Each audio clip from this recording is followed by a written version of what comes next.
Hey family, welcome to How Love Works, where we talk about the principles for lasting love.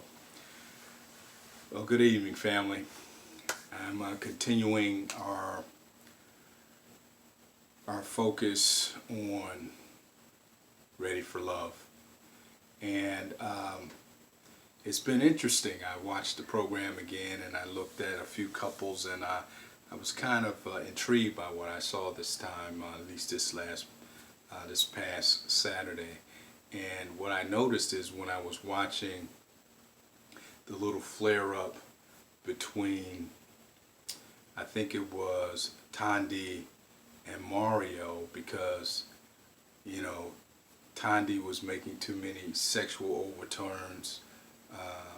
overtures, I'm sorry. And it didn't sit well with Mario, and she thought she was being cute. What was interesting to me is that I guess when he removed her and talked about it and asked her about it, she really got pretty upset about it as a result. And that was a real red flag with him. And she kind of went into this default mode of indifference. Like, I don't really care about how other people see me, or I don't really care about what people say about me. You just need to accept me the way I am. And that's something that I would like to share, talk about a little bit.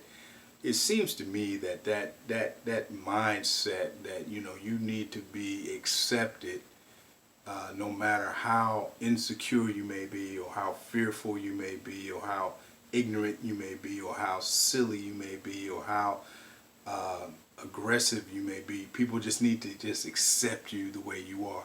Well, I have a little news for you. It doesn't matter whether or not you're male or female. If you are displaying inappropriate behavior, and then at the same time you have someone who has admitted or claimed that they have some affinity or they care for you, and they take the time to separate you out, in the case of Mario, and ask you in a very calm, polite way, what's going on, why are you communicating in a way that is insulting to him, something that's disturbing him. Or if the shoe was on the other foot and she did the same thing for him. But to overreact the way she did, she knew no matter what she said, she knew she was at fault. Because when she went out later and saw that Mario said, okay, fine, if this is the way it's going to be, then I don't think I need to pursue a relationship with someone like that. Which I would agree. I would agree with that. If you're in a relationship with someone, or you have begun a relationship with someone, and that person has decided that no matter what they say, no matter what they think, and no matter how they conduct themselves, they should be given a pass, that is a major red flag that you need to move on. Okay, long story short, let's fast forward this thing. They obviously resolved it later, but they had to have an advocate there, someone to actually break the ice. And at least I will admit that what Mario did and what Tandy did, they were able to communicate in an open, honest, transparent fashion, so that they can get to the crust of the issue and deal with the issue like adults. And that's one of the patterns that I don't think she's ever experienced in the past. I think her pattern of relating based upon how she was overly agreeable in the past and allowed herself to be run over by men and perhaps even women, that now she's overcompensated, and now she's become aggressive. And until she gets that under wraps, I don't know if that relationship is going to be able to progress in a normal fashion. I hope so, but that's something to keep an eye on in the future. The last relationship that I think I want to discuss is these last two, with London and Divine and what is the other, Elisa, I believe her name is. I might have it wrong, but anyway, he needs to make a choice between which one of the women. I think Divine is the best choice for him. The other one I think is sort of immature. That's just my thing. And if he wants the younger woman, I would put him in that category as well. Perhaps maybe he may be immature, but his choice is his choice. And the last person would be Jimmy and Kimber. Jimmy, you know, I don't think he's going to last. I'm going to just keep it real. And I think Jimmy's issue is the fact that, he had a right to find out if the relationship that she had with her last boyfriend was really dead on arrival. In other words, a relationship that was done. But I think the time and the way he went about trying to get that information, I think that was totally uncalled for. And I think it really showed, as far as I was concerned, and it just proved to me that there's a level of immaturity that he possesses that may be the main reason why he hasn't been able to kind of lock down a partner, someone that he can build with and someone that he can go forward with in the future. I'm not sure even if that's something that he really wants to do. That may just be, lonely talk on his part. And, depending on whoever he's dealing with at the time, female, that's just the way he communicates in order to try to achieve a certain end.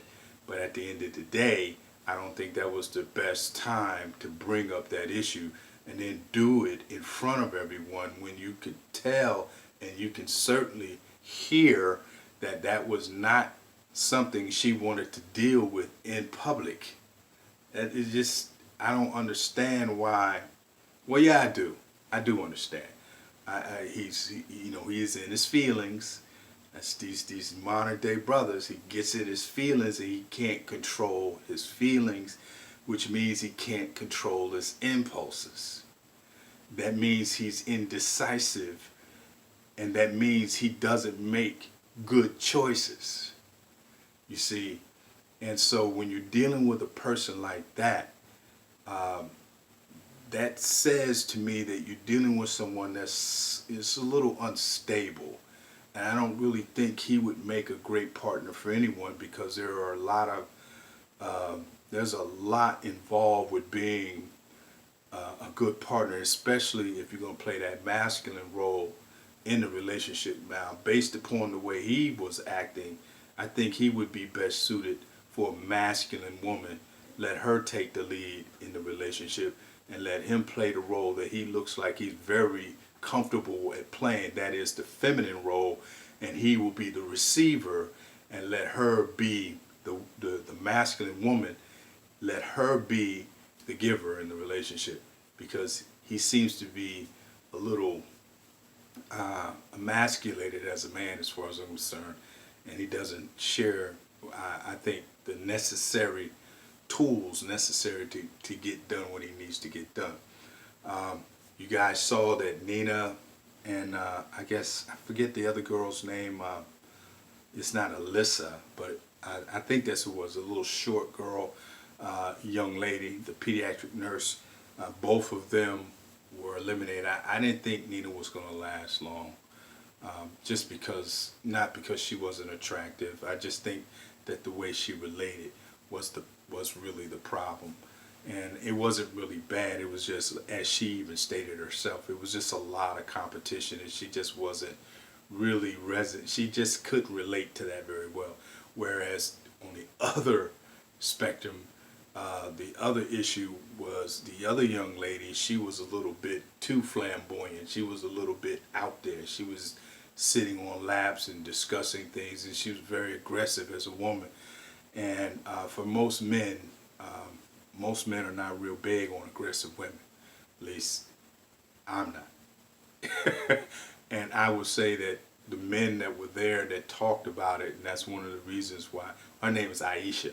The reason Aisha was no longer there is because of the fact that the way she behaved was, she was a little bit too forward. And I can get that. I understand that. So the lesson learned here, and I'm gonna go ahead and call it a day. The lesson learned here, as a woman, you obviously know that being overly sexual with your words, with your actions, and even especially with your words, which we saw with Tandy, it doesn't go over well with real men. It doesn't go over well at all. And number two, you have to also make sure you can't be overly assertive. Well, I'll say aggressive. Being assertive is fine, but being aggressive is nothing you want to be. And that's the way Aisha was. She was a little bit too aggressive. And a lot of women can be aggressive, especially if it's something they think they need or something they think they want. I know you young people call it thirsty, but trying to get attention at all costs, doesn't matter how you get it. That sends the wrong message, ladies. I mean, wearing things where you're just exposing everything, leaving nothing to the imagination, that sends the wrong message. You're going to get the wrong type of man. You're going to stimulate the wrong area of the brain. You don't want to stimulate the reptilian brain, the Neanderthal brain in the man. Okay, you want to stimulate the frontal lobe. You want to stimulate the logical side, the feeling and the logical side. You want them working together. Okay, that's really all I needed to say today on that issue. I just want to say a little bit about it. I didn't want to go into a whole lot of detail on it because a lot of it was pretty plain to see. My hope is that London will pick, Divine, but I kind of think he's probably going to do it like most guys. He's going to go with the pretty face, even though Divine is pretty, but I think she would be more mature for him. But 41, 44, I don't know. Like I said before, once you get up in them 40s, you have no children, and man, that phase of life, you might have another 30 years of life, no children, nothing. I mean, what about the second act? You're just gonna be a hermit living by yourself at 70, nobody coming to visit you, no kids, no grandkids, no second act, nothing. Oh man, that's a lonely existence. I hope I'm wrong. But anyway, I'll see you next week. That's my time. Thank you for yours. Catch you on the other side. God bless you.